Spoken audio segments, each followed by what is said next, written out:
जय श्री राम। बहुत बहुत स्वागत है आप सभी का एक बार फिर से आपके ही अपने YouTube चैनल पर। मैं पंडित आशीष शर्मा। आज मैं आपको एक ऐसी जानकारी देने वाला हूँ जो हर व्यक्ति विशेष के दिमाग में है कि भी मेरी कुंडली कन्या लगन की कुंडली है और मेरे लिए बृहस्पति कैसे हैं। यदि आप इसकी विस्तार से जानकारी चाहते हैं तो यह वीडियो आपके लिए है कि ओवरऑल मेरी कुंडली में बृहस्पति बैठकर कैसे फल दे रहे हैं, या जब बृहस्पति की महादशा या अंतरदशा मेरे जीवन में आएगी तो मुझे वो कैसे फल देगी। क्योंकि कोई भी ग्रह किसी भी कुंडली के अंदर 3 प्रकार से प्रभावित होता है। पहला, वो किस भाव का स्वामी है, उन भावों के क्या मुझे फल मिलेंगे या नहीं। वो किस स्थान पे बैठा है, उस स्थान पे बैठकर उसके कैसे फल होंगे। वो किन जगहों पर दृष्टि दे रहा है या किन ग्रहों के साथ है। ये सब चीज़ें मिला जुलाकर एक ग्रह को प्रभावित करती हैं। अगर देखा जाए तो कोई भी ग्रह अपनी राशि में बैठ जाए, अपनी राशि को देख रहा हो या उच्च का हो जाए तो वो उसके लिए अच्छा फल होता है कि मैं एक कंफर्ट जोन में हूँ। लेकिन अगर उसके साथ कोई ग्रह बैठे, उसको कोई ग्रह देखे, तो उसके लिए वो चिंता बन जाती है कि ये मेरे लिए शुभ है या अशुभ है। तो उसकी भी जानकारी मैं आज आपको इस वीडियो के माध्यम से साझा करूंगा कि बृहस्पति कन्या लगन के जातकों के लिए सभी 12 भावों में बैठकर किस भाव में बैठेंगे, कहाँ उच्च हैं, कहाँ नीच हैं, कहाँ स्वराशि के हैं, कहाँ मित्र हैं, कहाँ शत्रु हैं, किस भाव में जाकर अच्छे हो गए, किस भाव में जाकर खराब हो गए। चौथे घर के मालिक हैं बृहस्पति, तो क्या जीवन में भूमि, जमीन, जायदाद, प्रॉपर्टी का सुख मिलेगा, क्या विवाह का सुख मिलेगा, क्या मेरे को जनता का सुख मिलेगा, क्या नौकरी करूं या व्यापार करूं या पद प्राप्ति अच्छी होगी या नहीं, कब मैं भाग्यशाली हो जाऊंगा, कब मेरे जीवन में ये ग्रह मुझे धन देगा।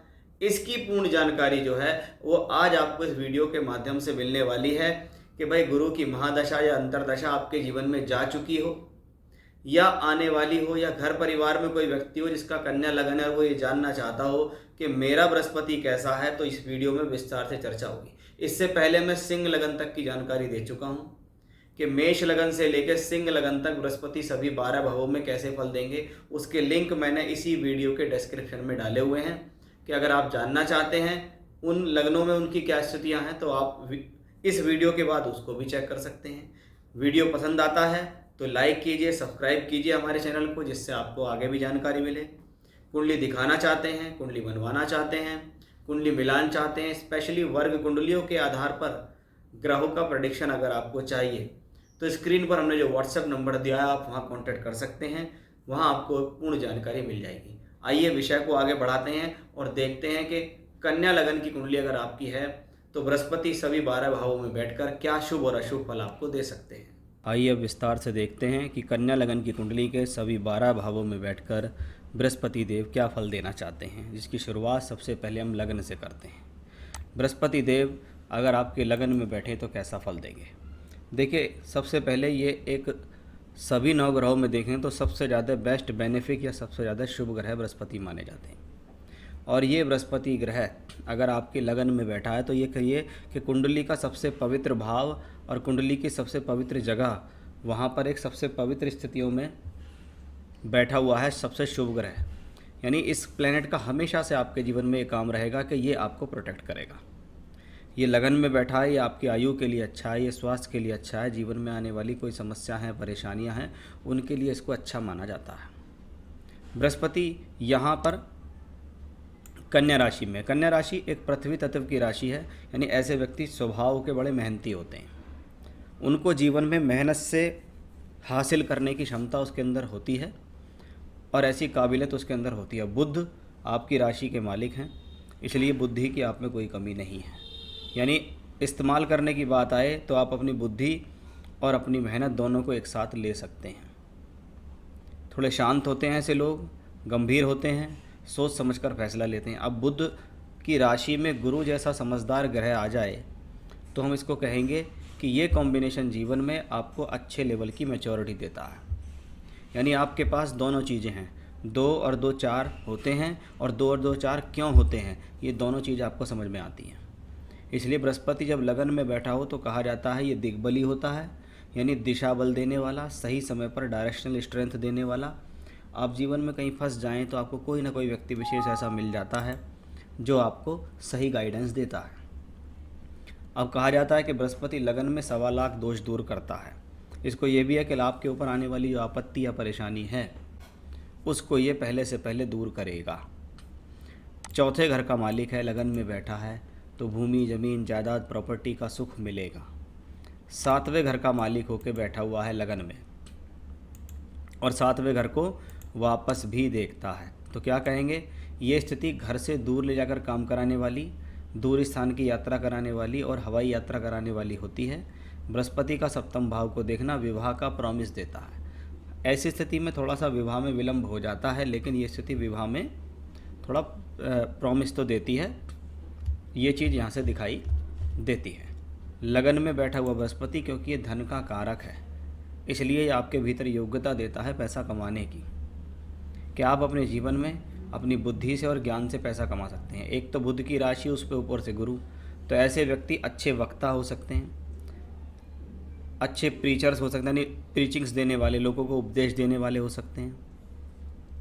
पूजा पाठ इनको अच्छी तरह आ सकता है। ज्योतिष कर्मकांड इसको ये आसानी से समझ सकते हैं। वकालत के क्षेत्र में जा सकते हैं, टीचिंग के लाइन में जा सकते हैं, डॉक्टरी फील्ड में जा सकते हैं, एडवाइजरी फाइनेंस के फील्ड में अच्छे होते हैं। 5वें भाव पर दृष्टि है तो शिक्षा, विद्या, बुद्धि, ज्ञान के लिए अच्छी है, संतान के सुख सहयोग के लिए अच्छी है। 9वें भाव पर पड़ रही दृष्टि बताती है कि ये स्थिति जीवन में आपके भाग्य के लिए अच्छी है। आप पर ईश्वर की कृपा होगी, आपका भाग्य अच्छा चलेगा, आप अपने खुद के बल पर अपना भाग्य बनाएंगे, इसमें भी कोई संदेह नहीं है। यह स्थिति धर्म कर्म के कार्य, धार्मिक यात्राएं आदि देने में भी सक्षम है। आइए देखते हैं कि अब बृहस्पति दूसरे भाव में बैठे तो कैसा है। देखिए, दूसरे भाव में बृहस्पति है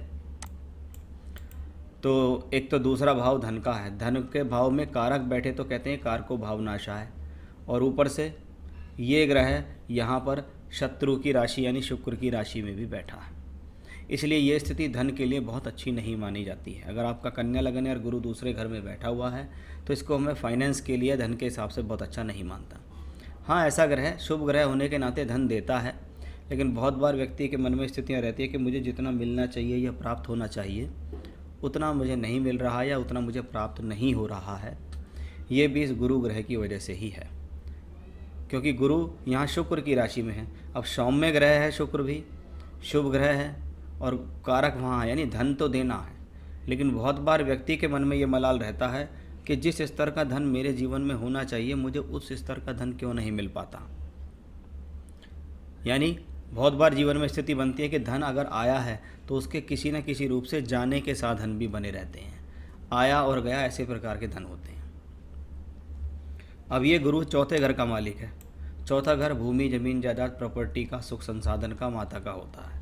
दूसरे घर में गुरु है तो व्यक्ति को ये सब चीज़ें मिलेंगी, परिवार से सुख सहयोग भी मिलेगा, संपत्ति भी मिलेगी।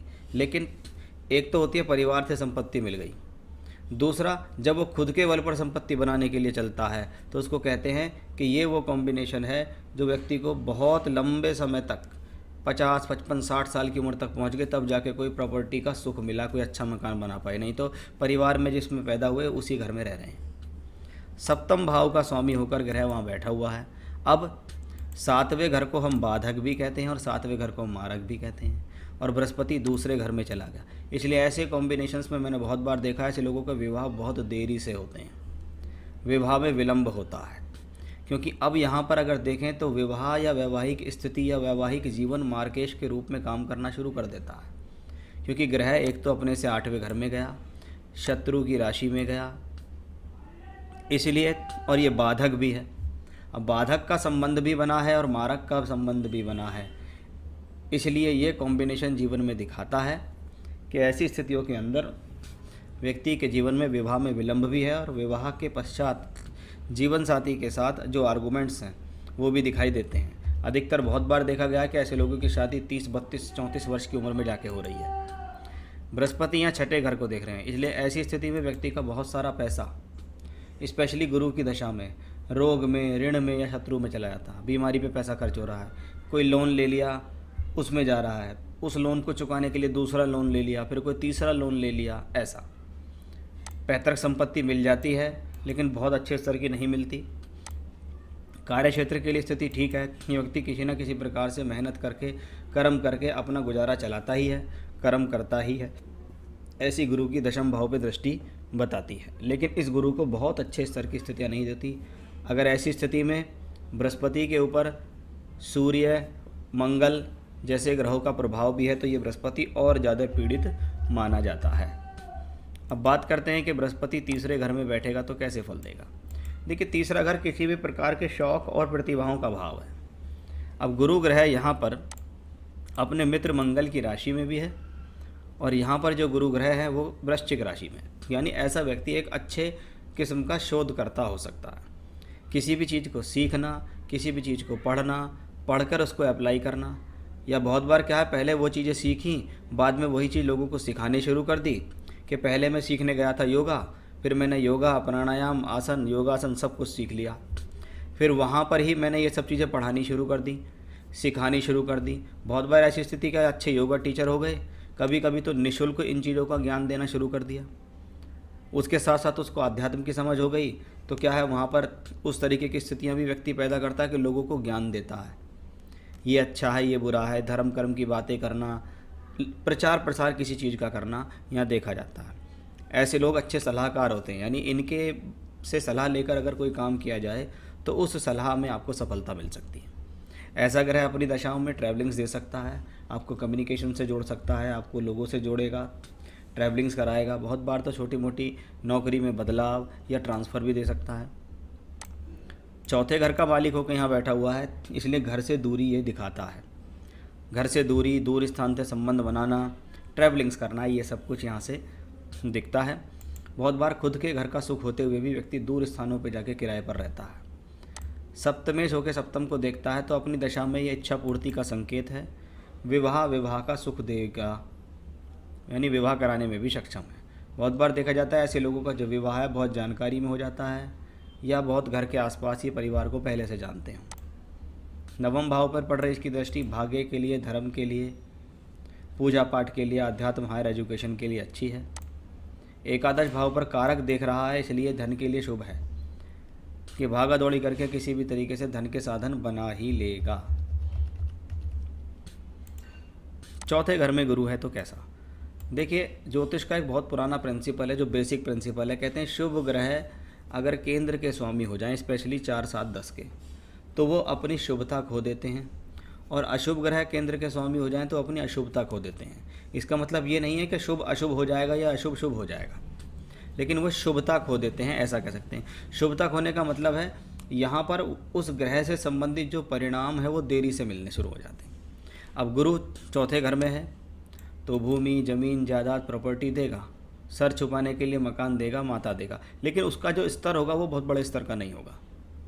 इसलिए स्तर को पता लगाने के लिए हमें ये देखना जरूरी है कि गुरु की स्थिति अगर नवांश और चतुर्थांश कुंडली में बेटर हुई है तो ही आपको एक उच्च स्तरीय प्रॉपर्टियाँ मिलेंगी, तभी आप राजनीति में सफल होंगे, तभी आप सामाजिक रूप से बेहतर होंगे। इसलिए इसमें यह देखना जरूरी है कि सिर्फ यही नहीं कि मेरा गुरु चौथे घर में बैठ के हंस नामक राजयोग बना रहा है तो व्यक्ति खुश हो गया, नहीं। ऐसे में ये बृहस्पति अगर वर्गोत्तम हो जाए तो भी बहुत बढ़िया होता है। ये बृहस्पति नवांश में जाके उच्च का हो जाए, चतुर्थांश में जाके अच्छी स्थिति में पहुँचे, तो हम ऐसे प्लैनेट को कह सकते हैं कि ये जो कॉम्बिनेशन है ये आपको एक अच्छे परिणाम देने में सक्षम हो सकता है। हालांकि ये चौथे घर में अपनी ही राशि में है, इसलिए आपका कोई अहित नहीं करेगा, लेकिन जैसे स्तर को आप चाहते हैं शायद उस स्तर को आपको ये ना प्रदान करे। सुख के भाव में है, सुख देगा।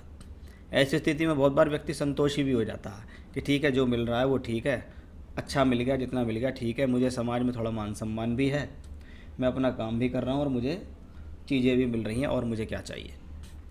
अब सप्तम भाव का मालिक भी है, केंद्र में बैठा है, इसलिए विवाह का सुख तो देता है, पद प्राप्ति देगा, सामाजिक स्थिति को बेहतर पड़ेगा, कार्य क्षेत्र के लिए अच्छा है, उस हिसाब से इसको अच्छा माना गया है। बृहस्पति अष्टम भाव को देख रहा है, प्रॉपर्टी मिलती है, प्रॉपर्टी का सुख मिलता है। बहुत बार परिवार का कोई मकान मिल गया, उसी में व्यक्ति बहुत लंबे समय तक रहता है। कर्म भाव पर इसकी पड़ रही दृष्टि बताती है कि ये स्थिति कर्म के लिए ठीक है, कार्य क्षेत्र के लिए ठीक है, नौकरी कर रहे हैं, व्यापार कर रहे हैं, उन चीज़ों के लिए अच्छी है। ऐसी स्थिति में प्रॉपर्टी में इन्वेस्टमेंट करना अच्छा माना जाता है। दूर स्थान से संपर्क बनाकर काम करना, या बहुत बार घर के जहाँ पैदा होते हैं प्रॉपर्टी उससे किसी दूर स्थान पर ली जाती है, ऐसा भी हम इसको यहाँ कह सकते हैं। ओवरऑल देखें तो ये बृहस्पति शुभ है, जितना इस पर शुभ प्रभाव होगा उतना ही अच्छा है, जितना ये पीड़ित होगा उतना इसके लिए समस्या हो जाएंगी। ऐसी स्थिति में गुरु अस्त नहीं होना चाहिए, अस्त होगा तो ज़्यादा परेशान करेगा। आइए देखते हैं कि नीच का गुरु अगर आपके पंचम भाव में बैठा हो तो वो आपको कैसे फल देगा। देखिए, गुरु पंचम भाव का कारक ग्रह भी है और यहाँ ये नीच का भी हुआ है, इसलिए चिंता तो बन जाती है कि कारक विशेष तौर पे ये संतान का है, और संतान कारक ग्रह अगर पंचम भाव में ही नीच का होकर बैठ जाए तो हमें सबसे बड़ी चिंता है कि भाई ऐसे लोगों को संतान का सुख मिलेगा या नहीं मिलेगा। इसलिए जब भी कोई नीच का ग्रह कुंडली में हो तो मैं हमेशा से कहता हूँ सबसे पहले उसकी काट देखो कि भी क्या उसका नीचभंग राजयोग होता है या नहीं, क्योंकि अभी हम प्लेसमेंट की बात कर रहे हैं सिर्फ कि गुरु पंचम भाव में नीच का हो गया। अब नीच का हो गया तो या तो शनि इसको देखे या शनि इसके साथ बैठे तो नीचभंग राजयोग होता है। अब या तो मंगल इसको देखे या मंगल इसके साथ बैठ जाए तो भी इसका नीचभंग राजयोग हो जाता है। तो ये एक प्रॉमिस है जो इसमें देखना जरूरी है, क्योंकि नीचभंग जरूरी है। या फिर चंद्रमा से, नियम है इसके, लगन से 4, 7, 10 या चंद्रमा से 4, 7, 10 के अंदर शनि बैठ जाता है तो भी इसका नीचभंग राजयोग माना जाता है। इसलिए 3 कैटेगरीज हैं जो आपको यहाँ देखनी ज़रूरी हैं। अगर आपको चाहिए कि आपके बृहस्पति के भीतर बल बढ़े या आपके जीवन में गुरु की दशा आ गई और वो गुरु की दशा अच्छी गई तो निश्चित उसके साथ ऐसा ही हो रहा होगा जैसे मैंने आपको बताया है। अन्यथा अगर इस पर पीड़ा है, जैसे ये सूर्य से अस्त हो जाए तो ये एक प्रॉब्लम की कंडीशन। हाँ, शुक्र ग्रह, बुध ग्रह इसके साथ हो या इसको देख रहे हों तो इसमें बल बढ़ जाता है। यानी चांसेस अगर देखें तो ये दिखते हैं कि भी कम से कम 80% केसों में यहाँ पर नीचभंग भी मिल ही जाएगा और शुभ प्रभाव मिल ही जाएंगे। इसलिए ऐसे गुरु को देख के बहुत ज़्यादा डरना नहीं चाहिए। हाँ, गुरु ग्रह नीच का है, धन का कारक है, तो सीधी बात है भी धन को प्राप्त करने में समस्या तो देता है। दूसरा संतान कारक है, संतान भाव में नीच का हुआ है, इसलिए बहुत बार संतान हो जाती है लेकिन संतान आपकी उम्मीदों पर खरा नहीं उतरती है। चौथे घर का स्वामी भी नीच का है, 7वें का स्वामी भी नीच का है, तो हम क्या कहेंगे, भूमि, जमीन, जायदाद, प्रॉपर्टी का सुख मिलता है। बहुत बार परिवार का घर मिल गया, उसी में रह रहे हैं लेकिन अपने बल पर प्रॉपर्टी नहीं बना पाए। सप्तम भाव का स्वामी यहाँ गया है, प्रेम संबंधों के प्रति आकर्षण है लेकिन उन प्रेम संबंधों में आपको सफलता नहीं मिल रही, वो प्रेम संबंध सफल नहीं हो रहे, उसमें आपको असफलता मिल रही है।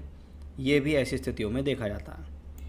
अच्छी बात यह है कि एक शुभ ग्रह होने के नाते बृहस्पति का जो संबंध है वो पंचम भाव, एकादश भाव और लगन से है, और ये तीनों ही भाव हमारे जीवन में हमारे धन, हमारे भाग्य, हमारे लाभ और हमारे जीवन के अंदर सुख संसाधनों से जुड़े हुए भाव हैं, जहाँ से हमें जीवन में प्राप्तियाँ होती हैं, तो उसको तो ये बृहस्पति देता है। अब जितना मजबूत है उतना अच्छा देगा और जितना कमज़ोर है उतना कम देगा। स्पेशली जब भी गुरु नीच का हो तो उसको नवांश में ज़रूर चेक करो, क्या ये नवांश में स्वराशि का हो गया, क्या ये नवांश में उच्च का हो गया, तो बहुत बढ़िया हो जाता है।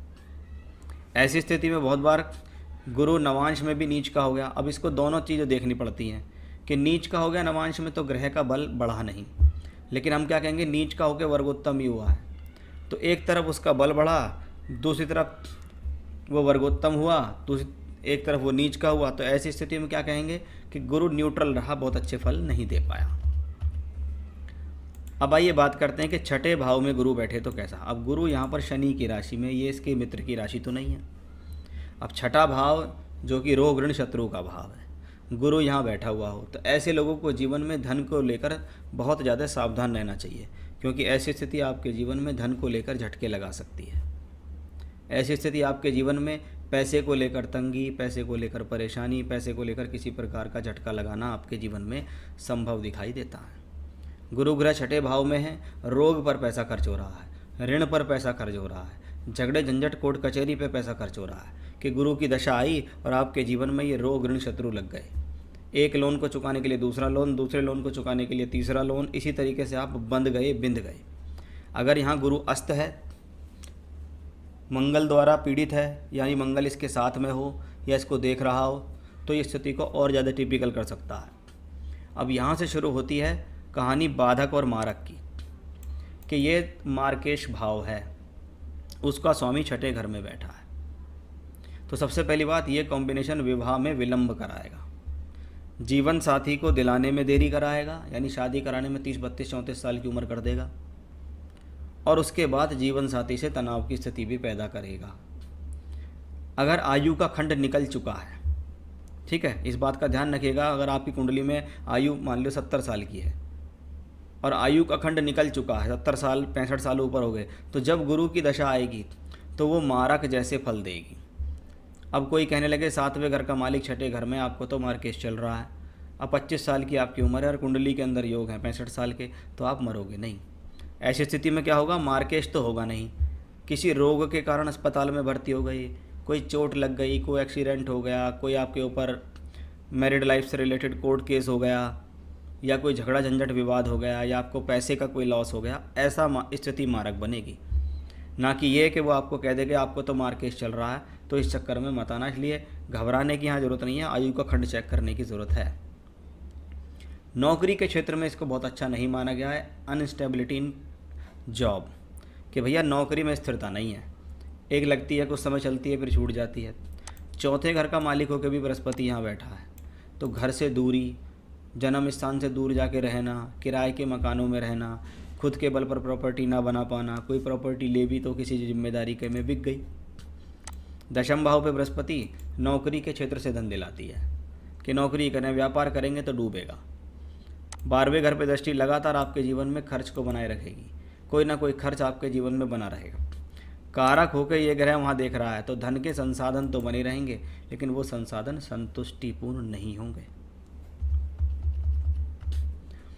अब बात करते हैं कि बृहस्पति यहाँ सप्तम भाव में बैठे तो वो कैसे फल देगा। अभी भी मैंने आपको एक नियम बताया था कि गुरु ग्रह यानी कोई भी शुभ ग्रह अगर कुंडली में केंद्र स्थानों का स्वामी हो जाता है तो वो अपनी शुभता खो देता है। इसका मतलब ये नहीं है वो अशुभ हो जाता है, यही नियम विपरीत है कि भी अशुभ ग्रह अगर केंद्र के स्वामी होते हैं तो वो अशुभता खो देते हैं। इसका मतलब ये नहीं है कि वो शुभ हो जाते हैं। तो गुरु ग्रह पर यहाँ देखना जरूरी है कि ये मारक भी तत्व लेके बैठा है, ये बाधक तत्व भी लेके बैठा है, और ये ग्रह यहाँ पर एक तरीके से देखा जाए तो ये पद प्राप्ति का भी भाव है, हमारी नौकरी का, कार्य क्षेत्र का, हमारे विवाह का भी भाव है। तो ऐसे गुरु पे सबसे पहले देखना कोई पीड़ा ना हो, ना ये पीड़ित हो, ना ये पाप कतरी में हो, ना इस पर शनि मंगल के प्रभाव हो, ना ये सूर्य से अस्त हो। तभी ये गुरु आपको जीवन में विवाह का सुख भी जल्दी दे देगा, पद प्राप्ति दे देगा, सामाजिक स्थिति को बेहतर कर देगा। और अगर इस पर अशुभ प्रभाव हैं लगातार, जैसे शनि का, मंगल का, सूर्य का प्रभाव कहीं से भी है, दृष्टि से इसके साथ है, तो ऐसे ग्रह की दशा में आपको पीड़ा होती है, शारीरिक कष्ट भी संभव है, जीवन साथी के साथ तनाव भी सक्षम है, विवाह में भी देरी हो सकती है, पद प्राप्ति नहीं होती, सामाजिक स्थितियां बेहतर नहीं होती, आपका जो नौकरी या व्यापार है उसमें स्थिरता नहीं रह पाती। ऐसा भी हम इस गुरु ग्रह के बदल कर। अब ये सप्तम भाव में है, बाधक है। हाँ, ये पूरी तरीके से बाधक का काम करता है, क्योंकि बाधक का एक रूल है कि बाधकेश का अगर लगन से संबंध हो जाए तो वो बाधक का काम करता है। इसलिए ऐसा प्लेनेट दिखने में जितना बढ़िया है, रिजल्ट देने में ये उतना बढ़िया नहीं है। पाप प्रभाव में है तो रिजल्ट देने में आपको बहुत परेशान करेगा, पाप प्रभाव में नहीं है, इसके साथ बुध का, शुक्र का कनेक्शन बन जाए तो हम क्या कहेंगे, चंद्रमा का कनेक्शन बन जाए, तो फिर ये आपको सारी अच्छी चीज़ें दे देगा। या तो अकेला बैठे या शुभ ग्रहों से संबंध बनाए तो ही ये शुभ फलदायी है। फिर ये आपको जीवन में भूमि, जमीन, ज़्यादा प्रॉपर्टी का भी सुख देगा, विवाह का सुख भी देगा, पद प्राप्ति भी कराएगा, सामाजिक स्थिति भी बेहतर करेगा। 11वें भाव पर लाभ के कारक ग्रह की दृष्टि है, इसलिए सोर्स ऑफ इनकम बना रहेगा, धन के साधन बने रहेंगे, आयु स्वास्थ्य को प्रोटेक्ट करेगा, इसमें कोई संदेह नहीं है। ट्रैवलिंग्स के द्वारा लाभ मिलेगा। बहुत बार मन में ऐसी दशाओं में अगर बृहस्पति शुभ है तो कहेंगे कि कुछ इच्छा बहुत दिन से मन में चल रही थी, वो इच्छा यहाँ पूर्ति हो गई। अब ये सप्तम भाव मारक और बाधक दोनों है। अगर आयु का खंड आ गया है और ग्रह पीड़ित है तो ये ग्रह बढ़ चढ़कर मारक तत्व में भाग लेगा, और अगर ये पीड़ित है और आयु का खंड नहीं आया है यानी कुंडली में आयु लिखी हुई है 70 साल और ये एक दशा आ गई 35 साल में, तो 7th हाउस रिलेटेड प्रॉब्लम्स होंगी। वो उन चीज़ों को प्राप्त करने में समस्या आएंगी, वो चीज़ें मारक तत्व का काम करेंगी। बृहस्पति अष्टम भाव में बैठा हो तो कैसे फल देगा? देखिए 8वां घर ज्योतिष शास्त्र में अड़चन, दुविधा, परेशानी, तो रिसर्च का, शोध का, आध्यात्म का, मांगल्य जीवन का, ससुराल पक्ष का, पत्नी के धन का भाव कहलाता है। यहाँ पर बृहस्पति अगर देखें तो सप्तमेश होकर अष्टम में गया, ये ग्रह अपने से दूसरी राशि में है, तो इसको हम ये तो कह सकते हैं कि ये विवाह कराने में विलंब करेगा, लेकिन ये नहीं कह सकते कि ये विवाह नहीं कराएगा, क्योंकि नियम हमेशा ये है कि अकेले बृहस्पति से फलित करोगे तो नहीं हो पाएगा। इस पे पाप प्रभाव है, जैसे शनि की दृष्टि या शनि का इसके साथ होना, मंगल की दृष्टि होना, सूर्य द्वारा अस्त होना, इसको पीड़ित करता है। पीड़ित करता है तो 7वें घर के फल नहीं मिलते, और जब 7वें घर के फल नहीं मिलते तो नौकरी स्थिर नहीं रहती, शादी बहुत देरी से होती है, शादी के बाद शादी का सुख नहीं मिलता, जीवन साथी से अनबन रहती है, तनाव रहता है, ससुराल पक्ष से तनाव रहेगा, मांगल्य जीवन अच्छा नहीं रहेगा। और अगर इस पर शुक्र ग्रह, बुध ग्रहों का प्रभाव है, ना ये अस्त है ना ये पीड़ित है, तो मांगल्य जीवन भी अच्छा, शादी भी समय पे करा देगा, जीवन साथी से धन भी दिला देगा, ससुराल पक्ष से सहयोग भी दिला देगा।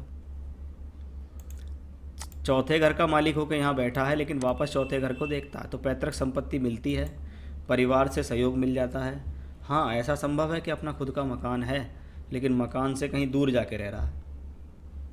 12वें घर पे पड़ रही इसकी दृष्टि एक तरफ धन के आने तो दूसरी तरफ धन के खर्च की स्थिति को बताती है कि देखिए इस दौरान पैसा तो आ रहा है, लेकिन वो पैसा किसी न किसी रूप से जीवन में लगातार खर्च भी हो रहा है। ऐसे ग्रहों पर शुभ ग्रहों का प्रभाव हो तो व्यक्ति आध्यात्मिक प्रवृत्ति का होता है, पूजा पाठी दान धर्म वाला होता है, लोगों का अहित नहीं चाहता, मन से परोपकार की भावना रखता है। आइए देखते हैं कि गुरु ग्रह अगर आपके 9वें भाव में बैठे तो आपको कैसे फल देगा।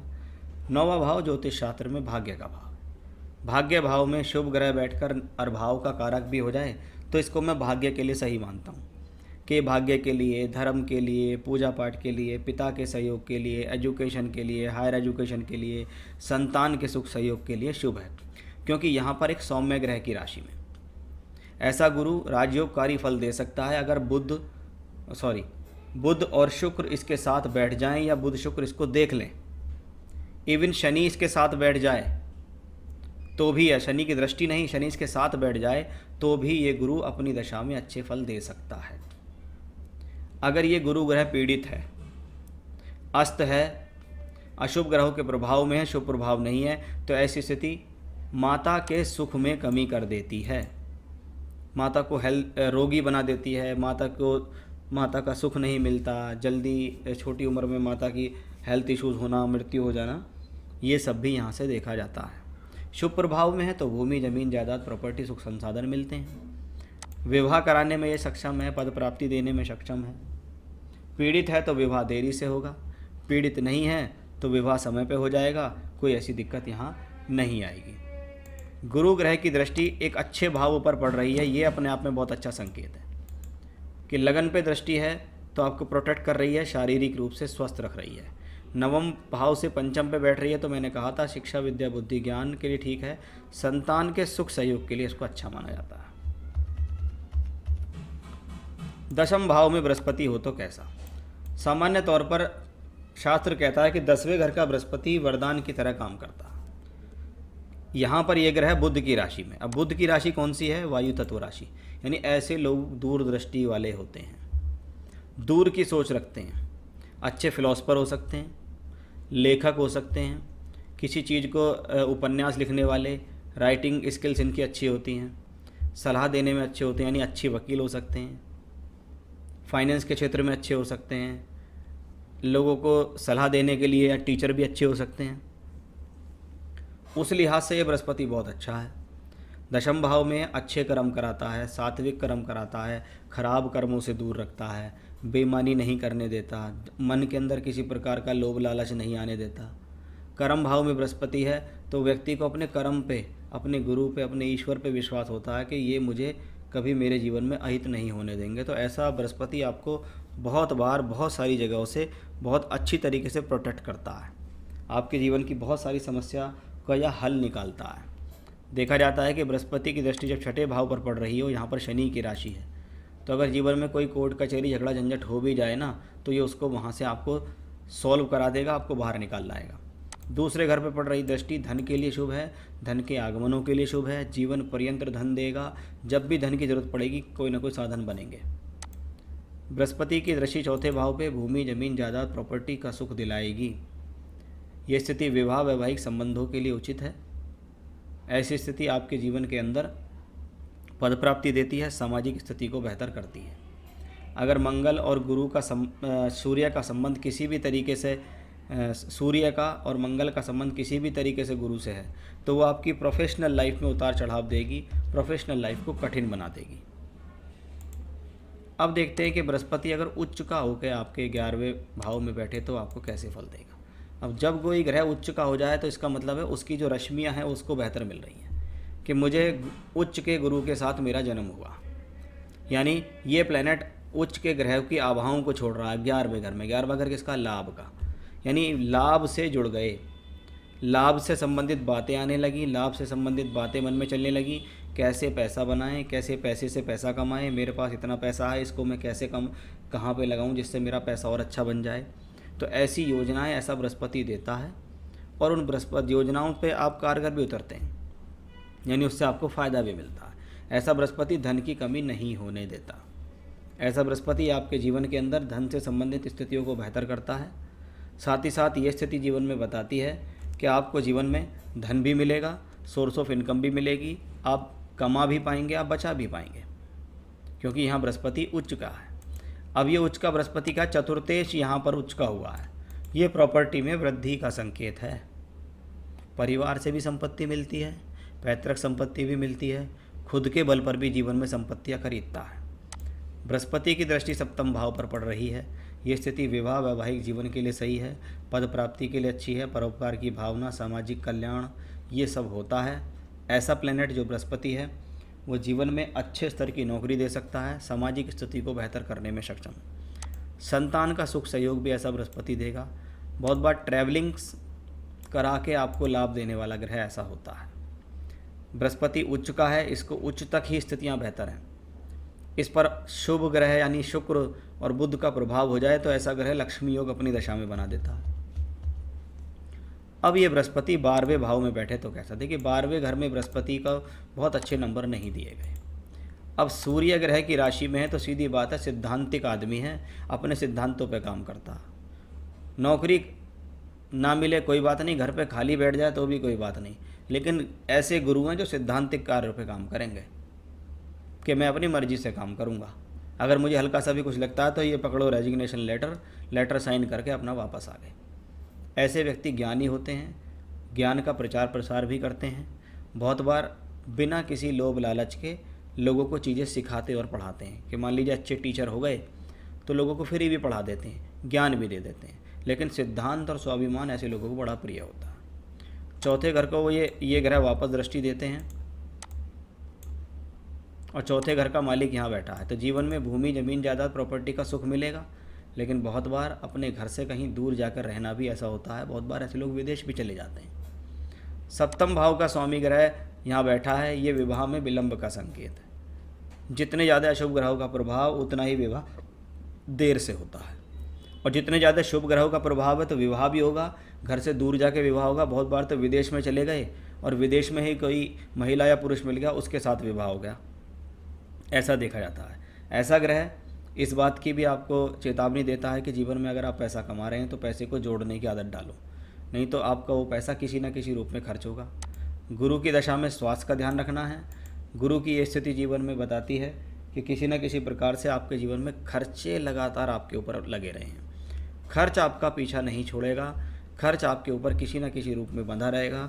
अगर गुरु की दशा आ गई तो वह आपको किसी न किसी रूप से परेशान करेगी, क्योंकि 12वां घर खर्च का है। अब यहाँ खर्च आप भी खर्च हो रहे हैं इसमें, कि जी मेरे सेल्फ एफर्ट्स बहुत खर्च हो रहे हैं, मैं अपने आप को बहुत मेहनत कर रहा हूँ, तब कहीं जाके मुझे परिणाम प्राप्त हो रहे हैं। तो ये थे कन्या लगन के जातकों के लिए सभी 12 भावों के अंदर बृहस्पति की स्थिति और दृष्टि आपको क्या फल देगी, कुंडली में ओवरऑल बृहस्पति क्या फल दे रहे हैं, उनकी जब दशा आ जाएगी तो वो आपको क्या फल देगी, महादशा आ जाएगी, अंतरदशा आ जाएगी तो आपको क्या फल देगी, उसकी जानकारी मैंने आपको यहाँ विस्तार से दी है।